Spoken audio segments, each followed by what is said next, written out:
It was a statement issued by Dr. Dean Ornish to the Senate and the Health Council about how 90% of all heart disease can be eliminated simply by subtle changes in diet and lifestyle.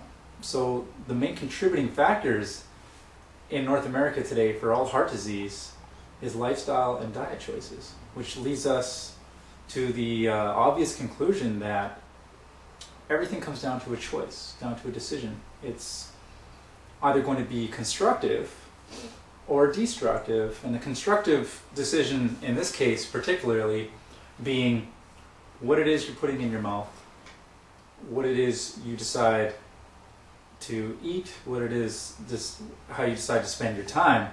Now, time being the ultimate currency. Now, I know a lot of people are concerned about money and how they invest their money and how they spend their money, but the real currency in life is time, because we only have a short duration to be on this planet, and it really is about the quality of this time that we spend here rather than the quantity. So time, to me, is actually a spiritual currency, since how you invest your time and how you spend your time ultimately defines the worth of your entire life. Now, I like to think that we should be spending our time on developing ourselves and our characters. Sigmund Freud had this beautiful quote. He's saying that character equals destiny. So if your character becomes your destiny, it only makes sense that you should be investing your time on developing a high character, and your character will define those choices that you make on a moment-to-moment basis, whether it's what you eat, or how much exercise you do, or meditation or relaxation. All these things are ultimately what defines how your life is going to progress, moment by moment by moment, because it truly is an inside job. What you think about expands, what you think about you become, and you will literally magnetize yourself by the thoughts you hold in your mind and the goals you set. You will find a way to make these things happen. And it's no exception with diet, with nutrition, with lifestyle choices. So let's consider how sleep or lack of sleep may contribute to your stress and overeating. Let's consider how your relationships affect how you perceive what's going on in your life, your job stress, or just how very little awareness you hold in attaining your goals or setting your goals, and how that creates clutter and confusion in your mind. There are just a multitude of different habitual things human beings have come to embody that contribute to an overall confusion and clutter of their mind, and not able to effectively sort through what it is they really want, and keeps them from achieving these things. So as a health counselor, what I do is I put these things in a priority, and there's not just nutrition. Nutrition for me is the easy part, getting people an idea of how to get into a more natural state and get away from the toxins and the processed foods. That's an education that I think is relatively easy to come by. More importantly for me is the primary thing we need to deal with, which is where we're coming from mentally, and how we can get to a still point in our own self where we recognize and we develop that strength of the observer and observe what we do in the moment as we make our decisions. Our choices are either going to be destructive or constructive.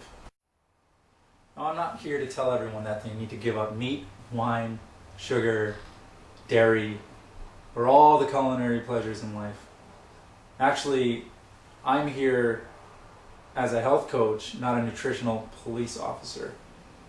So truthfully, as a health coach, I believe every person has the inherent ability to identify for themselves what is the best way to feed themselves. Now, coming from a bio-individualistic standpoint, one man's food can be another man's poison. Now, with the raw food movements, the vegan culture, vegetarian, there's blood typing, metabolic typing, and just the list goes on, zone diet, South Beach diet. All these diets work and they don't work. Now the reason being is that every person is different. Every person has different nutritional needs, and it's my job as a nutrition specialist to find out what works best for the individual. And I've found through personal experience in my own ways that certain things will work for me and certain things don't. So it requires, a careful mind, a perceptive ability to actually be honest and listen to your own body and find out what it's trying to tell you. Now, I don't recommend supplements. I don't recommend any or all or any of the above. I work with people personally to find out what works best for them. And my approach mainly is to deal with the mental faculties first and then move on from there. So it's always going to be the primary, fundamental, and the most important driving force in your life, which is your thinking, that brings you to a state of making the proper choices and being honest and able to feel inspired to make those honest and deliberate choices regarding your health, your wealth, and everything in between. So we need to define what it is that's holding you back from what you want to achieve in your life, and then find out where you're at, what it is you're doing, what's working for you and what's not working. And then stop doing what's not working, focus on what's working, and then grow and expand your awareness into all the other things that can work and will work and drive you closer and closer and closer to achieving all your dreams and all your goals. This is why we dream big and we think big, because it lights a fire under you and it gets you motivated and feeling like, there's a purpose to wake up in the morning, and you'll feel that and you'll resonate with that. And honestly, as soon as you get into that mindset of having the goal, the purpose, the method, and the roadmap to get there, there's nothing like it. There's no happiness that will come close, and your life will literally change like night and day in a heartbeat just by applying some of these principles. What I found, everybody can relate to this, going through school and getting into the rote rehearsal of repetitive knowledge, remembering what's in the book, and being able to repeat that knowledge in order to get good grades, and not necessarily learning how to develop the faculties of your mind and your intellect and your willpower and the things that really go to create successful human beings. As a health coach, what I do primarily is I reconnect people with this innate wisdom and the inner drive that has already been there the whole time, just lying latent, ready to be awakened. It's all about awareness, garnering awareness, expanding awareness, and growing awareness, and applying this awareness to what your goals are. And it's very easy, once you get into the swing of things, to sit down and hammer out what your goals are, and then to grow your awareness, internalize what your goal is, live like it's already been accomplished, and then you will attract and magnetize the method for it to come to be. So we don't focus on how you're going to get to the top of the mountain. We just focus on the fact that you have a goal, which is to get to the top of the mountain. And then you take it step by step by step by step. And honestly, that is how life unfolds. You constantly move forward towards your objective, and then it comes to be. And that is a law of the universe, and the law of attraction and manifestation is a direct result of the law of cause and effect, which every cause, whether it be a thought, feeling, or action, is driving you towards something. And that something is going to show up in your life regardless and eventually. So if you want to have a great lens for where your thinking is at right now, just take a look around you. Take a look at the people you're hanging out with. Take a look at the foods you're eating. Take a look at the goals you have for your own life, or no goals at all. And you will see that life is showing you through its own lens as a mirror for everything you've been thinking, doing, and believing. So, in other words, seeing isn't believing in reality. It's believing first, and then it'll show you what you've been believing and what you've been moving toward. That is the reality of how the universe truly works. And I take the approach nutritionally as well as spiritually to bring people to heights that they could never even possible, that were never possible to imagine for them before. There's literally, your food breaks down to become your cells, to become your thoughts, which become your emotions. And it's all this great cycle in life where we eat and we become what we eat.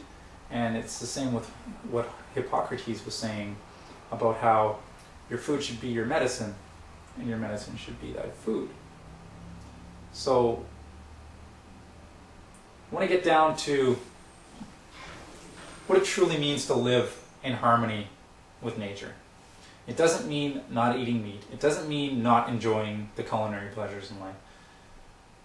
Living in harmony with nature really means getting as far away from man-made food as possible and then eating what God, nature, the universe intended us to eat, which is not highly refined or processed, not denatured fats and oils and rancid oils and all of these low-quality supplements and concentrated herbal remedies, things that were just not meant to be in the human diet to begin with. And actually what you're doing is you're clogging yourself up more, and you're not even letting your body do what it does naturally, which is heal.